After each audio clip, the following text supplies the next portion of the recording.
Sekarang saya tanya sama kamu Nandar. Apa motivasinya Paulus jadi rasul palsu?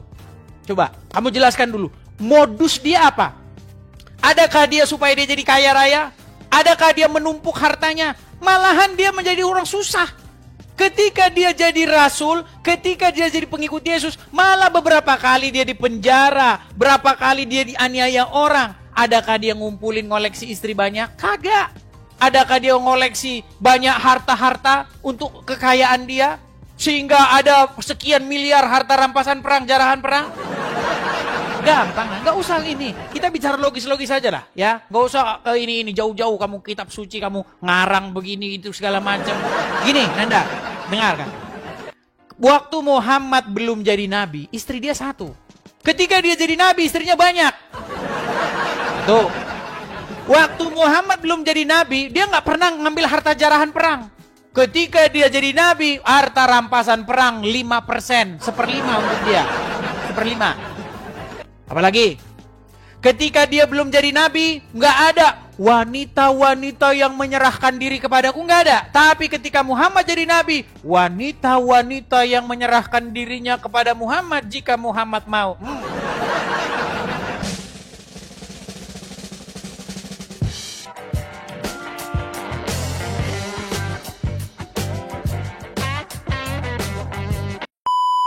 Nandar, ada yang ngomong sama saya gini. Ada yang ngomong sama saya gini. Bang, itu Nandar selalu dia datang kalau kamu udah capek katanya. Sengaja dia. Loh, melawan kamu kalau kamu udah capek. Enggak, lu katanya. juga selalu aja ada alasannya. Lu aja selalu ada alasannya coba. Kalau gua ini kan enggak kan gua ini bulan suci Ramadan telah berakhir 1 Syawal, gua kan ini dulu, keliling dulu lah. Gimana? Oke. Mau enggak kita diskusi? Tadi tahu nggak Daman ngomong apa? Ya gua enggak tahu, gua baru gabung. Daman ngomong gini. Jadi enggak mau diskusi enggak? Ini kita ngobrol. Daman ngomong gini dia. Gimana? Daman, menurutmu Nandar itu ketika dia tidak mengakui Muhammad itu Rob, karena apa? Karena dia itu tidak paham bahasa asli. Dia tidak tahu mantik. Oke. Ya udah, pokoknya itu kita mau nggak diskusi? Ya. Jadi kapan kalian konsili? Ayo. Kapan kalian konsili untuk menentukan Enggak, Muhammad Rob atau bukan? Kenapa sih kalau aku datang dan ngajak diskusi kok selalu aja ada alasannya? Loh, kok ada alasannya? Kok selalu ada alasannya? Gini aja Nandar. Nandar, gini. aku lapar Nandar. Ya udah nanti malam jam 8. Nanti malam jam 8 ya. Gimana? Nanti malam saya jemput orang ke bandara. Aduh, ada aja alasannya kalau sama. Berat saudara-saudara. Berat. Gimana Aduh. saya jemput orang? Gimana? Kalau sama saya ini tidak ada debater Kristen, tidak ada debater Kristen yang sanggup mengalahkan saya. Kamu mau ngajukan tema apa? Temamu tema apa? Masa kamu terus yang ngajukan tema? Sesekali saya.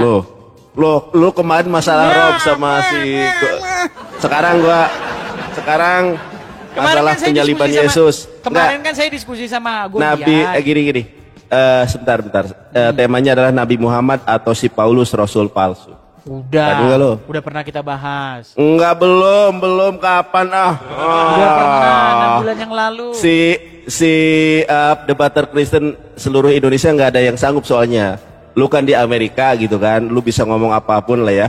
Silakan, berani nggak Nabi Muhammad atau Paulus rasul palsu? Kenapa nggak berani? Masalahnya nanti kalian nggak kuat mental. Kuat. Kalau gua nggak kuat mental, ngapain gua nantang debat tema itu? Oke. Tapi gak usah lama-lama ya. Ayo kita mulai. Gak usah lama-lama ya. Ya, kita pakai timer. Itu tolong di fallback. Ya, enggak di fallback. Di fallback udah di fallback belum? Dia ini minta fallback terus loh. Nanti alasan terus. Ini saya udah ngikutin kamu ini. Ya sudah, saya turun dulu, saya mau live sendiri ya. Nanti aku jama kamu. Yo, makasih ya. Kasihan saya lihat dia teman-teman. Ya udahlah kita turutin aja. Kasihan loh. Kamu kan tiap hari ngemis-ngemis terus. Udah Edis. Udah, jangan banyak alasan. Kalau sama saya banyak alasan. Oke. Ngomonganmu gak benar. Nandar nih gimana? Sudah nama palsu, Yonatan. Heran udah sama mereka ini. Heran bener-bener. namanya palsu. Nggak ada yang pakai nama asli. Ya, memang berbahaya mereka ini. Oke, kita kasih naik ada sebentar ya. Ini siapa ini yang mau naik ini? Tempurung. Ini yang mau naik ini ada 20 orang sih. Coba kita naik Rifani. Ayo. Rifani. Ya, selamat pagi Rifani. Halo. Rifani. Halo. Macet. Oke lah. Yuk kita turutin lah Sinandar ya. Kita turutin Sinandar yuk. Gak apa-apa lah. Kita sesekali lah itu. Sesekali lah itu. Yang berani. Debat dengan saya. Debater Kristen yang berani sama saya itu si Rudi Yohanes Hutagalung sama si Oki Situmorang. Jadi rata-rata yang berani debat dengan saya halak Batak semua. Saya ya, halak. Sebentar dulu, gua belum selesai ngomong ini. Makanya dengarkan dulu. Jadi si Sob Katul, pokoknya tidak ada debater Kristen yang sanggup dan mau berdiskusi dengan saya kecuali si Rudi Yohanes Hutagalung, si Oki Situmorang sama si Edi Sidabutar. Oke ya, kalau ini berarti Edi Sidabutar. Wah, berarti kamu nggak bohong waktu ngomong. Loh. Tidak berani debat dengan saya, kamu bohong. Iya, sekarang karena gua kejar terus, lu mau. Biasanya tadi kan mau kabur kan alasannya ini waktu terakhir. Emang kapan ini saya waktu terakhir, waktu apa? Wah, alasannya aja lo. Oke, silakan. Tapi kita nggak bisa lama-lama ya. Silakan, yuk. Nggak berapa putaran nih? Nanti giliran ini kabur. Berapa? Sampai jam berapa? Gini, ini saya di sini udah mau istirahat. Yuk, silakan. Poin-poinmu aja, silakan. Silakan. Silakan. Dulu. Gua buka data dulu ya. Bentar. Aduh, bukannya disiapin dari tadi. Gua. Ini kan kamu buang-buang waktu. Ayo. Baik. Terima. Nah, silakan. Ketika gua berbicara lu diam ya. Assalamualaikum warahmatullahi wabarakatuh. Kaum muslimin wal muslimat yang saya hormati, minal aizin wal faizin, mohon maaf lahir dan batin. Buat teman-teman Kristen, berjumpa kembali bersama Evangelis Yonatan Nandar. Boleh kiranya teman-teman Kristen dimanapun Anda berada, suatu saat dijamah Tuhan, dilawat Tuhan, dipilih dan dipulihkan menjadi pribadi yang terlahir baru, manusia baru di dalam kebenaran iman dan Islam. Baik, tema pada kesempatan pagi ini di Indonesia, Nabi Muhammad atau si Paulus, Rasul yang tidak asli. Bentar saya ngecas dulu.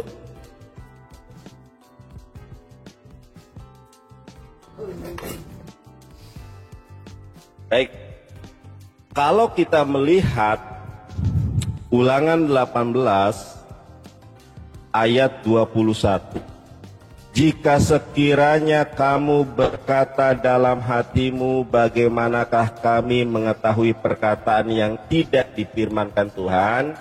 Apabila seorang nabi berkata demi nama Tuhan, dan perkataannya itu tidak terjadi dan tidak sampai, maka itulah perkataan yang tidak difirmankan Tuhan. Dengan terlalu berani nabi itu mengatakannya, maka janganlah gentar kepadanya.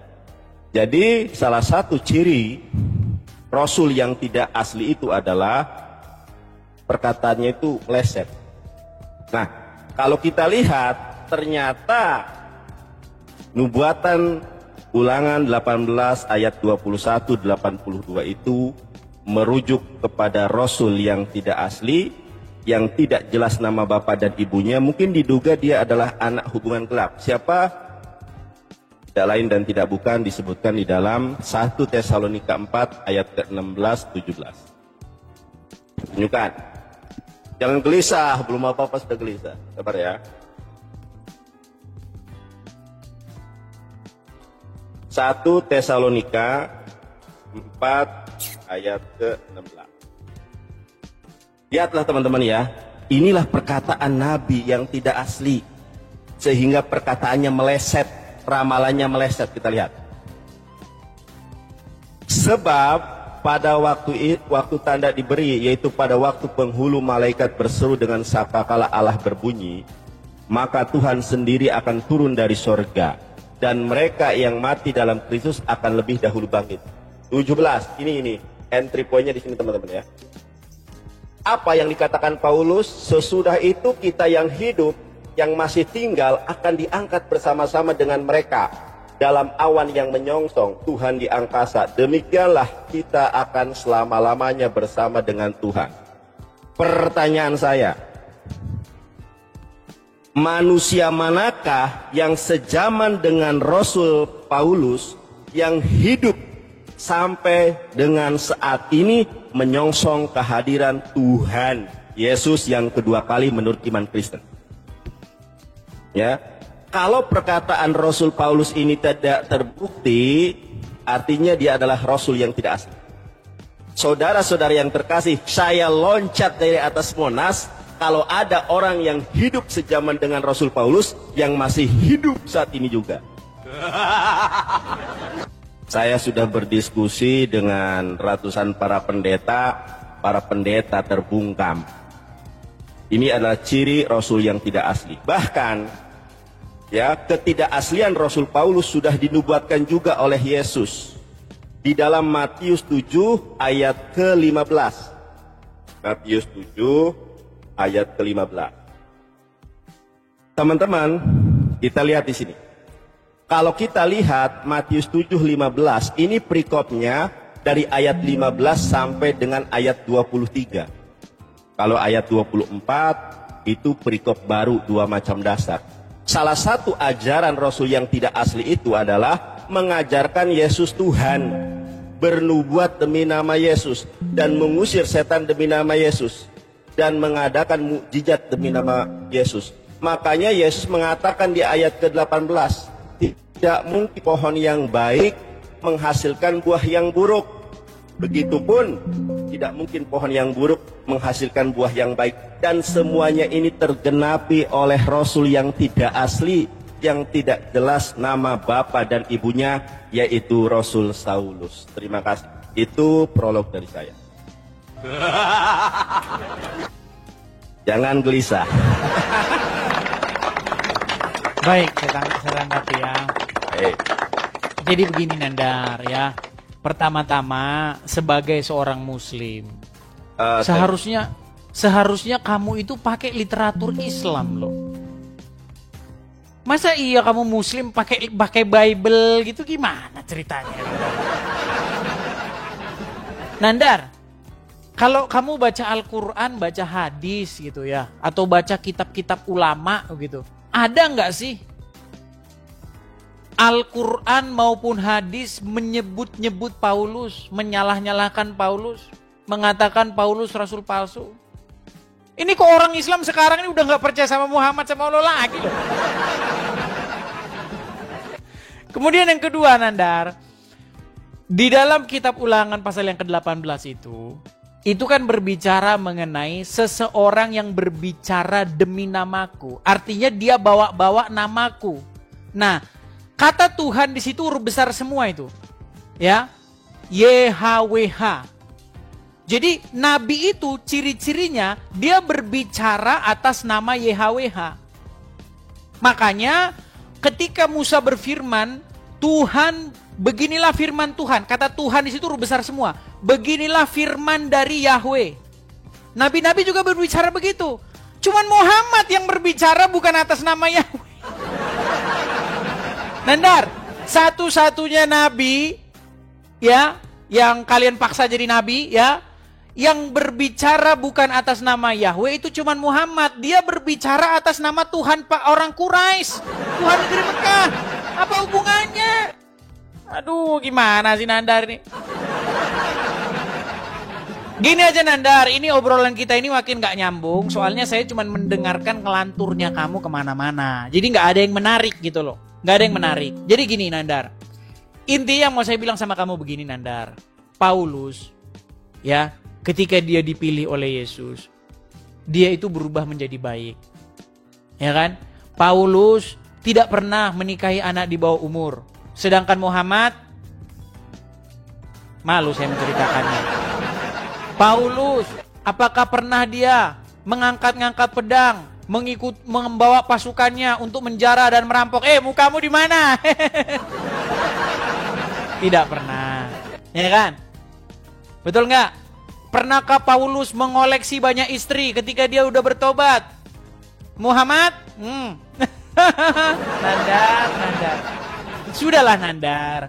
Gini Nandar, setiap nabi palsu, apapun lah, mau nabi palsu, mau dukun palsu, mau apa, mau pejabat KPK palsu, mau wartawan palsu, ada motif di baliknya, yaitu keuntungan. Entah itu uang, entah itu harta, tahta wanita. Nggak jauh-jauh dari situ. Coba, dukun palsu apa? Motivasinya supaya biar dapat duit. Itu dukun palsu. Atau apa? Supaya dia bisa menggagahi wanita. Itu dukun palsu. Makanya kalau ada dukun palsu, bukalah bajumu. Masuklah ke kamar. Nah itu dukun palsu itu. Sekarang saya tanya sama kamu Nandar. Apa motivasinya Paulus jadi rasul palsu? Coba, kamu jelaskan dulu. Modus dia apa? Adakah dia supaya dia jadi kaya raya? Adakah dia menumpuk hartanya? Malahan dia menjadi orang susah. Ketika dia jadi rasul, ketika dia jadi pengikut Yesus, malah beberapa kali dia dipenjara, berapa kali dia dianiaya orang. Adakah dia ngumpulin ngoleksi istri banyak? Kagak. Adakah dia ngoleksi banyak harta-harta untuk kekayaan dia? Sehingga ada sekian miliar harta rampasan perang, jarahan perang? Gampang, nggak usah ini. Kita bicara logis-logis saja lah, ya. Nggak usah ke ini jauh-jauh. Kamu kitab suci, kamu ngarang begini itu segala macam. Gini, Nanda, dengarkan. Waktu Muhammad belum jadi nabi, istri dia satu. Ketika dia jadi nabi, istrinya banyak. Tuh. Waktu Muhammad belum jadi nabi, dia nggak pernah ngambil harta jarahan perang. Ketika dia jadi nabi, harta rampasan perang 5%, 1/5 untuk dia. 1/5. Apalagi? Ketika dia belum jadi nabi, nggak ada wanita-wanita yang menyerahkan diri kepadaku, nggak ada. Tapi ketika Muhammad jadi nabi, wanita-wanita yang menyerahkan dirinya kepada Muhammad jika Muhammad mau. Sudahlah Nandar, nanti kalau kita terusin nggak kuat, nanti umatmu nggak kuat, ya. Kalau saya bongkar nanti agamamu, umatmu makin gak kuat. Oke Nandar ya.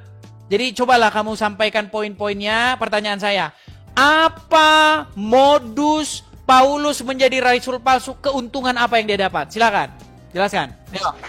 Terima kasih. Baik. Silakan. Siap. Baik. Silakan. Terima Des. Motif Rasul Paulus, kenapa dia menjadi Rasul yang tidak asli, Nabi yang tidak asli adalah untuk memperkaya diri sendiri. Satu. Yang kedua, untuk menyesatkan umat para pengikut Yeshua HaMashiach. Dua. Itu yang paling penting, nomor 2 sebetulnya, menyesatkan. Dan Yeshua HaMashiach, saudara-saudari yang terkasih, kalau kita lihat di dalam Matius 7 ayat 18 mengatakan, pohon yang baik tidak mungkin menghasilkan buah yang buruk. Dan pohon yang buruk tidak mungkin menghasilkan buah yang baik. Track record Paulus ini, teman-teman, ada seorang pengikut Yesus atau Yeshua HaMashiach yang sangat tragis, yang namanya Stefanus. Kalau kita melihat di dalam Alkitab atau Bible, Stefanus ini adalah orang yang saleh. Makanya Stefanus ini seringkali dijadikan nama seorang anak-anak di kalangan orang Kristen. Makanya ada Stephen Indrawibowo, ada Stephen Brookman, ada Stephen Donahan, ada Stephen. Itu kenapa? Itu adalah salah satu murid Yeshua HaMashiach yang martir karena difitnah oleh Rasul Paulus. Bisa dilihat di dalam Kisah Para Rasul 9 ayat ke-1. Ini saya tunjukkan. Jadi di dalam Kisah Para Rasul 9 ayat ke-1 teman-teman. Maka Rasul Paulus ini memang pohonnya tidak baik. Kita lihat. Ya. Ini Saulus nih. Sementara itu berkobar-kobar hati Saulus untuk mengancam dan mengisdatkan murid-murid Tuhan. Ia menghadap imam besar. Nah, ketika dia sebelum bertobat, maka dia berbuat onar sampai banyak gara-gara ulah Rasul Paulus. Ketika dia sudah bertobat, teman-teman, kita lihat nih ya. Ternyata Rasul Paulus memperkaya diri sendiri. Jadi benar kata Edis, salah satu ciri Rasul yang tidak asli adalah memperkaya diri sendiri. Makanya sikap Paulus ini ditiru oleh para pendeta dengan kolekte, perpuluhan, persembahan kasih. Contoh seperti Edis. Teman-teman yang mendukung rumah apologet, silakan dipilih. Itu selebihnya itu dimakan oleh Edis. Nah, coba kita lihat teman-teman ya. 2 Korintus 11 ayat 8. Apa yang dikatakan oleh Rasul Paulus? Jemaat-jemaat lain telah kurampok. Benar kata Edis, ternyata Rasul Paulus itu untuk memperkaya dirinya sendiri. Tingkah Rasul Paulus ini sama seperti yang Yesus katakan. Pohon yang baik tidak mungkin menghasilkan buah yang baik. Pohon yang buruk tidak mungkin menghasilkan buah yang baik. Pohon yang baik tidak mungkin menghasilkan buah yang buruk. Rasul Paulus pohonnya buruk. Makanya buahnya juga buruk setelah bertobat. Bukannya selesai, malah merampok para jemaat dengan tunjangan, perpuluhan dan lain sebagainya, saudara. Berat. Oke, jangan terguncang ya. Kemudian, kenapa Edis tidak mau saya bahas Rasul Paulus? Nandar pakai ini, pakai itu. Teman-teman, pertanyaan saya tidak dijawab. Kalau Rasul Paulus adalah Rasul asli, harusnya perkataannya tergenapi. 1 Kolose 4 ayat ke-9 ayat ke berapa tadi? 1 Tesalonika 4 ayat 16-17. Ternyata Rasul Paulus bernubuat, orang yang hidup sejaman dengan Paulus akan hidup panjang umur sampai kedatangan Tuhan Yesus yang kedua kali. Ternyata semua itu seperti lagu Peter Pan. Semua itu bohong, itu palsu. Rasul yang tidak asli bernama Saulus. Oh yeah. Oke. Terus saya bertanya kepada Anda di dalam Matius 7 ayat ke-15. Perikopnya adalah pengajaran sesat. Saya tanya, ini waktunya singkat, kalau kurang nanti saya lebih deskripsikan lagi di sesi berikutnya. Saya tanya sama Anda, 1 pertanyaan, tidak sanggup menjawab, 2 pertanyaan.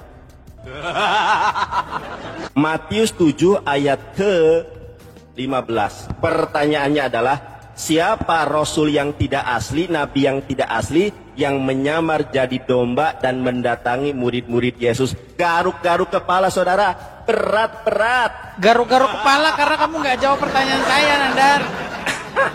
Ditanya modusnya Paulus jadi rasul palsu, kamu bisa jelasin. Baik, saya jawab ya, Nandar ya. Iya, modusnya merampok. Ya, nggak apa-apa lah. Gini Nandar ya. Kamu saya kasih tahu ya. Ya. Nih, saya bacakan ya dalam satu perikop penuh ya. Itu ada di dalam 2 Korintus 11 pasal yang ke-8. Saya bacakan dulu dari pasal yang ke-7 ya nih. Pada waktu saya memberi, ini bahasa Indonesia sehari-hari, terjemahan BIS ya, bahasa Indonesia sehari-hari. Pada waktu saya memberitakan kabar baik dari Allah kepada kamu, saya tidak meminta kalian membiayai saya sedikit pun. Ini Paulus berbicara kepada sebuah jemaat. Oke? Saya bacakan, saya lanjutkan. Sedikit pun. Dengan demikian, saya membuat diri saya menjadi rendah. Saya lakukan itu untuk meninggikan kalian. Apakah itu suatu kesalahan terhadapmu? Pada waktu saya melayani kalian, saya dibiayai oleh jemaat lain. Bolehkah dikatakan saya merugikan jemaat-jemaat itu supaya saya dapat menolong kalian? Jadi di sini kata di dalam terjemahannya itu, saya merampok jemaat lain untuk membiayai kalian. Untuk membiayai kalian. Jemaat-jemaat yang satu lagi ini yang sedang dibicarakan dalam konteks ini. Apakah ada di situ Paulus untuk merampok, untuk kekayaan pribadi, untuk nambah istri? Sekarang saya tanya sama kamu Nandar, cobalah. Ketika Paulus setuju atas dijatuhkannya hukuman terhadap Stefanus, apakah di situ Paulus sudah bertobat? Belum. Apakah Paulus sudah menjadi rasul? Belum. Kan kamu nggak nyambung. Yang saya tanya sama kamu tadi adalah bagaimana modus Paulus setelah dia menjadi rasul. Kamu kutip nih, Korintus 2:11 ayat yang ke-8. Jemaat-jemaat lain telah kurampok. Ini bahasa ini ya, bahasa TB ya. Jemaat-jemaat lain telah kurampok dengan menerima tunjangan dari mereka supaya aku dapat melayani kamu. Ini supaya dapat melayani kamu, melayani jemaat yang lain. Di mana di situ supaya saya bisa senang-senang, supaya saya bisa nambah istri, supaya saya banyak istrinya? Nggak ada. Coba tunjuk kepada saya, adakah motivasi yang menguntungkan pribadi Paulus ketika dia menjadi rasul dipilih oleh Yesus? Kamu bilang untuk menyesatkan. Untungnya apa? Untungnya apa? Gini Nandar, banyak orang di jalan tuh, ya, ada orang nanya alamat. Alamat ini mana? Alamatnya ini mana? Sesatinlah mereka. Alamatnya ke sana, bilang ke sana. Untungnya dia bagi dia apa sih coba? Kalau ada orang nanya sama kamu jalan, Nandar, Bang, mau nanya jalan Bang, ke mana? Ke Ciwidey mana? Oh, Ciwidey harusnya jalan ke sana nih. Kamu bilang ke sana. Untungnya buat kamu apa sih menyesatkan orang? Untungnya apa? Coba saya pengen sama kamu spesifik lah. Apa untung yang jelas, nyata, konkret bagi dirinya Paulus ketika dia menjadi rasul? Rasul palsu kamu bilang. Tapi saya bisa tunjukin sama kamu Nandar. Apa untungnya Muhammad ketika dia jadi nabi? Coba saya kasih tahu kamu untungnya dia. Sampai Aisyah berkata, aku tidak melihat Tuhanmu kecuali begitu sigap menuruti hawa nafsu. Kata Aisyah loh. Coba Nandar, ketika Muhammad belum jadi nabi, istrinya berapa Nandar? 1. Namanya siapa? Khadijah. Setelah dia jadi nabi, istrinya tambah banyak. Tambah budak-budak. Sekarang saya tanya sama kamu Nandar, coba pikirin secara logis, berarti dia dapat untung biologis nggak? Dapat, ya kan? Terus waktu dia jadi nabi, pernah nggak dia ngerampok atau ngejarah satu kaum? Nggak pernah. Tapi setelah dia jadi nabi, dia melakukan penjarahan atau yang disebut sebagai gonimah. Gonimah itu artinya harta rampasan perang. Aduh. Untungnya jelas. Abdul Somad pernah menghitung. Untung yang dihitung berjumlah miliaran, 100 berapa miliar begitu. Untung jelas. Udah Nandar, saya nggak melihat satu poin dari kamu untuk diskusi. Kamu hanya ngomong nggak ada isinya lah. Kabur. Jadi kapan-kapan lagi. Enggak, udah waktunya saya istirahat. Saya ke bandara. Besok saya ke bandara. Belum selesai ini. Besok kita lanjut lagi ya. Belum selesai.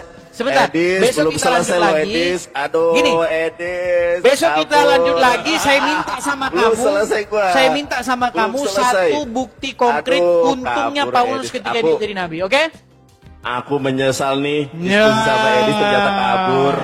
Aduh, belum selesai Gara-gara aku. Nandar belum Ternyata. dapat THR dia. Aduh, Edis. Sudahlah, kabur, Nandar. teman-teman. Kalian, Udah takut nih. Nandar, sekarang Takut. saya tanya. Ini katanya Nggak, mau. sebentar, jujur tanya. Ya ini. Sebentar. Ini waktunya. Ya, sebentar, enggak. Sebelum Ini pakai waktu gini-gini. waktunya. Kenapa Sebentar, pakai yang sebelum lain? pakai waktu Waktunya. gini-gini. Saya tanya sama kamu Nandar, kamu ngerokok nggak? Enggak.